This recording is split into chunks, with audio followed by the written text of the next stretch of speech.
Hi hello welcome back to my channel. ഇന്ന് ഞാൻ വന്നിട്ടുള്ളത് 2 kg വെയിറ്റ് വന്നിട്ടുണ്ടായിരുന്നു ഒരു 3 ടയർ കേക്കിൻ്റെ ഡെക്കറേഷനും അതേപോലെ തന്നെ അതിൻ്റെ സ്റ്റാക്കിങ്ങും പാക്കിങ്ങും ഒക്കെ ആയിട്ടുള്ള ഒരു വീഡിയോ ആയിട്ടാണ്. എല്ലാം ഡീറ്റെയിൽ ആയിട്ട് തന്നെ കാണിക്കുന്നുണ്ട്. ഒരുപാട് പേര് കുറേ ഡൗട്ട്സുകൾ ചോദിച്ചിട്ടുണ്ടായിരുന്നു. അതൊക്കെ ഞാൻ ഈ ഒരു വീഡിയോയിൽ ക്ലിയർ ചെയ്ത് പോകുന്നുണ്ട് കേട്ടോ. അപ്പോൾ വീഡിയോ എല്ലാവരും സ്കിപ്പ് ചെയ്യാണ്ട് ഫുള്ളായിട്ട് കാണുക. വീഡിയോയിലേക്ക് പോകുന്നതിന് മുന്നേ ആയിട്ട് എൻ്റെ ചാനൽ ആരെങ്കിലും സബ്സ്ക്രൈബ് ചെയ്യാതെ കാണുന്നുണ്ടെങ്കിൽ എൻ്റെ ചാനലൊന്ന് സബ്സ്ക്രൈബ് ചെയ്ത് സപ്പോർട്ട് ചെയ്യണേ. അപ്പോൾ നമുക്ക് വീഡിയോയിലേക്ക് പോകാം. കസ്റ്റമർ 2 kg ആണ് കേക്ക് പറഞ്ഞിട്ടുണ്ടെങ്കിലും കേക്കെല്ലാം ചെയ്ത് കംപ്ലീറ്റ് ആയപ്പോൾ അതിൽ കൂടുതൽ വെയിറ്റ് ആണ് കേട്ടോ വന്നിട്ടുണ്ടായിരുന്നത്. കസ്റ്റമർ നമ്മളോട് ബ്ലാക്ക് ഫോറസ്റ്റ് കേക്കാണ് കേട്ടോ പറഞ്ഞിട്ടുണ്ടായിരുന്നത്. ഈ ഒരു കേക്ക് കഴിഞ്ഞ ദിവസം കൊടുത്തിട്ടുള്ളതായിരുന്നു. തലേന്ന് ഉച്ചയ്ക്ക് തന്നെ ഞാൻ സ്പഞ്ചൊക്കെ റെഡിയാക്കി വെച്ചിട്ടുണ്ടായിരുന്നു. അതിനുശേഷമാണ് നമുക്കൊരു വെഡ്ഡിങ്ങിന്റെ റിസപ്ഷന് പോകാൻ വേണ്ടിയിട്ടുണ്ടായിരുന്നു അതിന് പോയിട്ടുണ്ടായിരുന്നത്. അതുവഴി തന്നെ ഞാൻ ഡ്യൂട്ടിക്ക് കയറിയിട്ടുണ്ടായിരുന്നേ. ഡ്യൂട്ടിയൊക്കെ കഴിഞ്ഞിട്ട് രാത്രി 8 മണിയായിട്ടുണ്ടായിരുന്നു ഞാൻ വീട്ടിലെത്താൻ വേണ്ടിയിട്ട്. ആ ഒരു സമയത്ത് ചെയ്യാനുള്ളൊരു സാഹചര്യം ഇല്ലായിരുന്നു കേട്ടോ. കാരണം 2 പേരും കൂടി നല്ല ബഹളമായിരുന്നു. അതുകൊണ്ട് തന്നെ ഈ ഒരു കേക്ക് ഞാൻ എടുത്തിട്ടുണ്ടെങ്കിൽ പിന്നെ ഞാൻ അവരെ പിറകെ നടക്കേണ്ട ഒരു അവസ്ഥ വന്നാനേ. അതുകൊണ്ട് അവർ 2 പേരും ഉറങ്ങിയിട്ട് ഒരു 11 മണിക്കാണ് ഈ ഒരു കേക്ക് ഞാൻ ഫ്രോസ്റ്റ് ചെയ്യാൻ വേണ്ടിയിട്ട് കയറിയിട്ടുള്ളത്. ഈ ഒരു കേക്കിന്റെ ടിന്നുകൾ ഏതാന്ന് ഒരു കമന്റ് കണ്ടിട്ടുണ്ടായിരുന്നു കേട്ടോ. ഞാൻ ഷോർട്സിൽ ഈ ഒരു കേക്കിന്റെ ഫോട്ടോ ഇട്ട സമയത്ത് താഴത്തെ ടയർ 8 ഇഞ്ചിലും സെക്കൻഡ് ടയർ 6 ഇഞ്ചിലും ഫസ്റ്റ് ടയർ 4 ഇഞ്ചിലും ആണ് ഞാൻ ബേക്ക് ചെയ്ത് എടുത്തിട്ടുണ്ടായിരുന്നത്. അതിൽ 6 ഇഞ്ചിലെയും 4 ഇഞ്ചിന്റെയും കേക്കുകൾ സൈഡ് ഒന്ന് ചെറുതായിട്ടൊന്ന് കട്ട് ചെയ്ത് കൊടുത്തിട്ടുണ്ടായിരുന്നു. 8 ഇഞ്ചിന്റെ ടിന്നിൽ ഞാൻ ഒന്നും ചെയ്തിട്ടുണ്ടായിരുന്നില്ല കേട്ടോ. ഈ ഒരു ഫില്ലിങ്സ് ഒക്കെ ഇച്ചിരി സ്പീഡിലാണ് കേട്ടോ കാണിക്കുന്നത്, വേറൊന്നും കൊണ്ടല്ല. അതും കൂടി നമ്മൾ സ്ലോയിൽ കാണിച്ചിട്ടുണ്ടെങ്കിൽ ഈ ഒരു വീഡിയോ നല്ല ലോങ് ആയി പോകും. ഇപ്പൊ തന്നെ അത്യാവശ്യം നല്ല ലെങ്ത് ഉണ്ട് കേട്ടോ ഈ ഒരു വീഡിയോ. അതുകൊണ്ട് തന്നെ നിങ്ങൾക്ക് ഇനി ബോറാവുമെന്ന് എനിക്കൊരു സംശയമുണ്ട്. എന്നാലും എല്ലാം ഡീറ്റെയിൽ ആയിട്ട് ഇതിൽ പറയുന്നത് കൊണ്ട് സ്കിപ്പ് ചെയ്യാണ്ട് തന്നെ എല്ലാവരും കാണണേ. രാത്രി 11 മണിക്കൊക്കെയാണ് കേട്ടോ ഈ ഒരു കേക്ക് ഫുള്ള് ചെയ്യാൻ ഞാൻ തുടങ്ങിയിട്ടുണ്ടായിരുന്നത്. സ്പഞ്ചും ബാക്കി കാര്യങ്ങളൊക്കെ എല്ലാം സെറ്റാക്കി വെച്ചിട്ടുണ്ടായിരുന്നു കേട്ടോ. ഫൈനൽ കോട്ടിങ് വരെ രാത്രി ഞാൻ കംപ്ലീറ്റ് ചെയ്തിട്ടുണ്ടായിരുന്നു 3 എണ്ണത്തിൻ്റെയും. പിറ്റേന്ന് രാവിലെ ഞാനൊരു 5:30 മണിയൊക്കെ ആയപ്പോഴാണ് ഇതാ ഈ ഒരു ഗനാഷിന്റെ വർക്ക് ചെയ്തിട്ടുള്ളത് കേട്ടോ. ഈ ഒരു 3 കേക്കിലും ഫുള്ള് ഈ ഒരു ചോക്ലേറ്റ് ഗനാഷ് കൊണ്ട് കവർ ചെയ്യണം കേട്ടോ. അതായിരുന്നു വലിയൊരു ടാസ്ക്. ചെറിയൊരു ടെൻഷൻ ഉണ്ടായിരുന്നു, ഇത് ഫുള്ള് കംപ്ലീറ്റ് ആയിട്ട് ഒലിച്ചു പോയിട്ടുണ്ടെങ്കിൽ എന്ത് ചെയ്യും എന്നുള്ളത്. എന്തായാലും കുഴപ്പമൊന്നുമില്ലായിരുന്നു കേട്ടോ. കാരണം നമ്മുടെ കേക്ക് ഓൾമോസ്റ്റ് നല്ലതുപോലെ തണുത്തിട്ടുള്ളത് കൊണ്ട് തന്നെ ഈ ഒരു ഗനാഷ് ഒഴിച്ചപ്പോൾ തന്നെ നല്ലതുപോലെ സ്റ്റിക്കായിട്ട് നിന്നിട്ടുണ്ടായിരുന്നു. പിന്നെ കുറച്ച് ബാലൻസ് ആയിട്ടുള്ള ഗനാഷുകൾ മാറ്റാനും പിന്നെ ആ ഒരു ബേസ് ക്ലീൻ ചെയ്യാനായിരുന്നു കേട്ടോ നമുക്ക് കുറച്ച് പാടുണ്ടായിരുന്നത്. ഈ ഒരു സ്ക്രാപ്പറൊക്കെ വെച്ചിട്ട് നമ്മൾ കേക്ക് നല്ല ഫിനിഷിങ്ങിൽ തന്നെ എത്തിച്ചിട്ടുണ്ടായിരുന്നു. കസ്റ്റമർ അയച്ചു തന്നിട്ടുണ്ടായിരുന്നു. ആ ഒരു സെയിം ഡെക്കറേഷനിൽ തന്നെ നമുക്ക് ആ ഒരു കേക്ക് കംപ്ലീറ്റും ചെയ്ത് കൊടുക്കാൻ പറ്റി കേട്ടോ. ഈ ഒരു ഗനാഷ് ഒഴിച്ചിട്ട് ഒരു 5 മിനിറ്റോളം ഞാൻ ഫ്രീസറിലാണ് കേട്ടോ വെച്ചിട്ടുണ്ടായിരുന്നത്. കാരണം ഇത് നമ്മൾ പിന്നെ ഫ്രിഡ്ജിനകത്തോട്ടൊക്കെ വെച്ച് സാവകാശമേ സ്റ്റാക്ക് ചെയ്യുന്നുണ്ടായിരുന്നുള്ളൂ. എന്നാലും ഇനിയും ഈ ഒരു ഗനാഷ് കംപ്ലീറ്റ് ഒലിച്ചു പോയാലോ എന്ന് പേടിച്ച് ഞാനൊരു 10 മിനിറ്റോളം ഞാൻ ഫ്രീസറിൽ വെച്ചിട്ട് സെറ്റ് ചെയ്തിട്ടുണ്ടായിരുന്നു. അതേപോലെ തന്നെ അടുത്ത കേക്ക് എടുത്തിട്ടുണ്ടായിരുന്നു. ഈ ഒരു കേക്ക് ഓരോന്നായിട്ട് ഈ ഒരു ഗനാഷ് ഒഴിച്ച് ഫ്രീസറിൽ വെച്ചിട്ട് പിന്നെ നമ്മളെടുത്ത് ആ ഒരു രീതിക്കാണ് കേട്ടോ സ്റ്റാക്ക് ചെയ്തിട്ടുണ്ടായിരുന്നത്. സ്റ്റാക്ക് ചെയ്ത സമയത്തും ചെറിയൊരു ടെൻഷൻ ഉണ്ടായിരുന്നു. ഈ ഒരു ഗണേഷ് കംപ്ലീറ്റ് ആയിട്ട് പോവുകയാണെങ്കിൽ പിന്നെ എന്ത് ചെയ്യും. കാരണം ഈ ഒരു കേക്ക് നമുക്ക് കംപ്ലീറ്റ് ചെയ്തിട്ട് നമുക്കൊരു വെഡ്ഡിങ്ങിന് പോകാൻ വേണ്ടിയിട്ടുണ്ടായിരുന്നു. അതുകൊണ്ടാണ് കേട്ടോ ഈ ഒരു കേക്കിൻ്റെ ഫുൾ ഡെക്കറേഷൻ നമ്മൾ കംപ്ലീറ്റ് രാവിലെ തന്നെ ചെയ്തെടുക്കുന്നത്. കസ്റ്റമർക്ക് ഇത് വൈകിട്ട് മതി എന്നാണ് പറഞ്ഞിട്ടുണ്ടായിരുന്നത്. കസ്റ്റമർ എന്തായാലും വീട്ടിൽ വന്നിട്ടാണ് ഈ ഒരു കേക്ക് കൊണ്ടുപോയിട്ടുണ്ടായിരുന്നത്. ഈ ഒരു ഗനാഷ് ആദ്യം തന്നെ നമ്മൾ ആ ഒരു ചോക്ലേറ്റ് ഗനാഷ് ഇരുന്ന ആ ഒരു ബൗളിലേക്ക് തന്നെ എടുത്ത് മാറ്റിയിട്ട് പിന്നെയാണ് കേട്ടോ ബേസ് ഒന്ന് ക്ലീൻ ചെയ്യുന്നത്. ഞാനൊരു കമൻറ്റ് കണ്ടിട്ടുണ്ടായിരുന്നു, ചൂടുവെള്ളത്തിനകത്ത് നമ്മുടെ ആ ഒരു നൈഫ് അല്ലെങ്കിൽ ഒരു കോട്ടൻ്റെ തുണിയോ ഒന്ന് ഡിപ്പ് ചെയ്തിട്ട് തുടച്ചിട്ടുണ്ടെങ്കിൽ നമുക്ക് ആ ഒരു ബേസ് ക്ലീൻ ആയിട്ട് കിട്ടുമെന്നുള്ളത്. ഞാൻ ആ ഒരു സമയം ഇതൊന്നും ഓർത്തില്ല കേട്ടോ. കാരണം ഇത് വെളുപ്പിനെയാണ് കംപ്ലീറ്റ് ചെയ്യുന്നത്. പെട്ടെന്ന് എങ്ങനെയെങ്കിലും ഇത് തീർക്കണം. പിന്നെ നമുക്ക് വീട്ടിൽ കുറച്ച് ജോലിയും കാര്യങ്ങളൊക്കെ ഉണ്ടായിരുന്നു, അതൊക്കെ ഒന്ന് തീർക്കണം. പെട്ടെന്ന് തന്നെ കല്യാണ സ്ഥലത്ത് എത്തണം, ഇതായിരുന്നു മനസ്സിലുള്ള ആഗ്രഹം. അതുകൊണ്ട് തന്നെ രാത്രി ഉറങ്ങാതെ നിന്നാണ് ഈ ഒരു കേക്കിൻ്റെ 3ൻ്റെയും ഫൈനൽ കോട്ടിങ് വരെ ചെയ്തിട്ട് ഞാൻ കിടന്നിട്ടുള്ളത്. എന്നിട്ട് തന്നെ വെളുപ്പിന് ഒരു 4:30 മണിക്ക് എണീറ്റിട്ടാണ് നമ്മൾ ഈ ഒരു കേക്കിൻ്റെ ബാക്കി പരിപാടികളും കാര്യങ്ങളൊക്കെ സെറ്റ് ചെയ്തെടുത്തിട്ടുണ്ടായിരുന്നത്.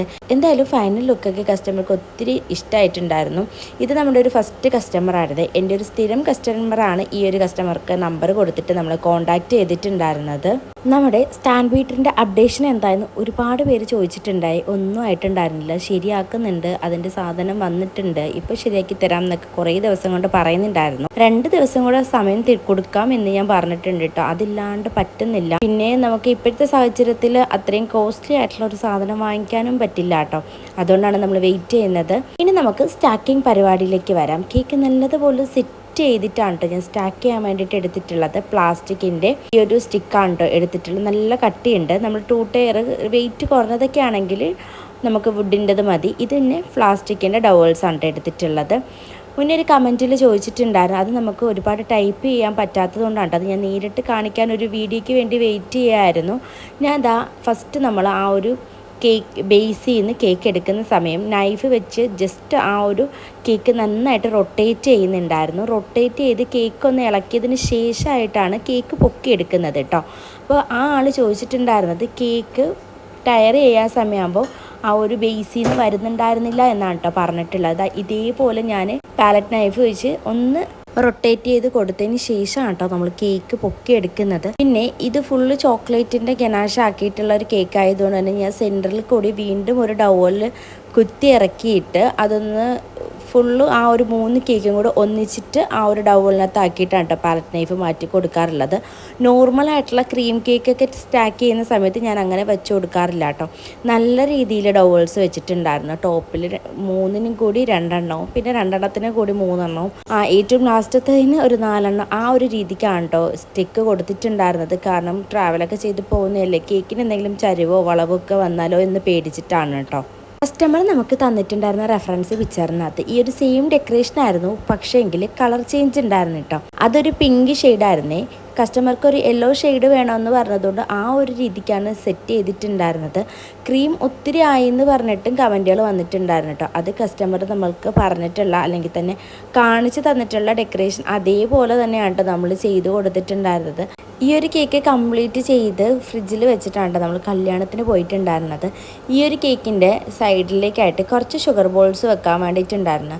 അപ്പോൾ നമ്മൾ ഷോപ്പിൽ തിരക്കിയ സമയത്ത് ആ ഒരു ഷുഗർ ബോൾസ് ഇല്ലായിരുന്നു കേട്ടോ. മീഡിയം സൈസിലുള്ള റൗണ്ട് ഷുഗർ ബോൾസാണ് കേട്ടോ വേണ്ടിയിട്ടുണ്ടായിരുന്നത്. പിന്നെ എൻ്റെ കയ്യിലൊരു 3-4 എണ്ണം ഇരുന്നത് കാരണം ഞാൻ അങ്ങ് ഇങ്ങുമായിട്ട് അവിടെ എടുത്ത് വെച്ചിട്ടുണ്ടായിരുന്നു. ഫസ്റ്റ് ഞാൻ വിചാരിച്ചത് വൈറ്റ് വിപ്പിംഗ് ക്രീം തന്നെ വെച്ചിട്ട് ചെറിയ ചെറിയ ബബിൾസ് പോലെ കൊടുക്കാമെന്ന്. പിന്നെ ഞാൻ വിചാരിച്ചു ഇത്രയും പെർഫെക്റ്റായിട്ട് ചെയ്തിട്ട് അത് കൊണ്ടിട്ട് കൊളാക്കണ്ടെന്ന് വിചാരിച്ചു. കയ്യിലുള്ള ആ ഒരു ഷുഗർ ബോൾസ് തന്നെ അങ്ങും ഇങ്ങോട്ടൊക്കെ വെച്ച് കൊടുത്തിട്ടുണ്ടായിരുന്നു കേട്ടോ. ആ ഒരു ബ്ലാക്ക് കളറിൽ വൈറ്റ് ഷുഗർ ബോൾസും കൂടെ വെച്ച് കൊടുത്തപ്പോൾ കേക്കിൻ്റെ ലുക്ക് അങ്ങ് കംപ്ലീറ്റ് ആയിട്ടുണ്ടായിരുന്നു കേട്ടോ. ഞാൻ വിചാരിച്ചതിനെക്കാട്ടിയും നല്ലൊരു ലുക്കായിരുന്നു വന്നിട്ടുണ്ടായിരുന്നത്. കസ്റ്റമർ ഫസ്റ്റ് ഈ ഒരു പിക്ചർ അയച്ചു തരുന്ന സമയത്ത് എങ്ങനെയാണ് ചെയ്യുന്നതെന്നുള്ളത് കുറച്ച് ഞാനൊന്ന് ആലോചിച്ചിട്ടുണ്ടായിരുന്നു. പിന്നെ അപ്പം തന്നെ ഓക്കെ പറഞ്ഞിട്ട് ഞാൻ കേക്കിൻ്റെ സ്പഞ്ച് ചെയ്യാനായിട്ട് തയ്യാറായിട്ടുണ്ടായിരുന്നു കേട്ടോ. എന്തായാലും കേക്കിൻ്റെ ഫൈനൽ ലുക്കൊക്കെ നിങ്ങൾ ഒത്തിരി ഷോർട്സിൽ കണ്ടു എന്ന് എനിക്കറിയാം. കേക്ക് ഇത്രത്തോളം ചെയ്ത് കംപ്ലീറ്റ് ചെയ്തിട്ടാണ് നമ്മൾ കേക്കിൻ്റെ വെയിറ്റ് നോക്കാൻ വേണ്ടിയിട്ട് കൊണ്ടുപോയിട്ടുണ്ടായിരുന്നത്. എൻ്റെ കയ്യിലിരിക്കുന്ന വെയിൻ മെഷീൻ എന്ന് പറഞ്ഞാൽ നമ്മൾ വലിയ വെയിൻ മെഷീൻ ഉണ്ടല്ലോ, നമ്മൾ ഷോപ്പിലൊക്കെ ഇരിക്കുന്ന ആ ഒരു വെയിൻ മെഷീനാണ് കേട്ടോ കയ്യിലിരിക്കുന്നുണ്ടായിരുന്നത്.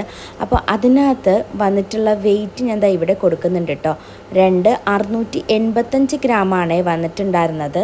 അതിൻ്റെ ഇടയ്ക്ക് തന്നെ കസ്റ്റമർ നമ്മളെ വിളിച്ചിട്ട് കേക്ക് എടുക്കാൻ അങ്ങോട്ട് വരുന്നു എന്ന് പറഞ്ഞിട്ടുണ്ടായിരുന്നു. അപ്പോൾ പിന്നെ നമ്മൾ ആ ഒരു കേക്ക് എങ്ങനെയാണ് പാക്ക് ചെയ്യുന്നുള്ളതാണ് ഇപ്പോൾ കാണിക്കുന്നത്. 2 ബോക്സുകൾ അങ്ങോട്ടും ഇങ്ങോട്ടും ആയിട്ട് ജോയിൻറ്റ് ചെയ്ത് വെച്ചിട്ടുണ്ടായിരുന്നു. ഇതിപ്പോൾ 12 ഇഞ്ചിൻ്റെ ബോക്സാണ് കേട്ടോ എടുത്തിട്ടുള്ളത്.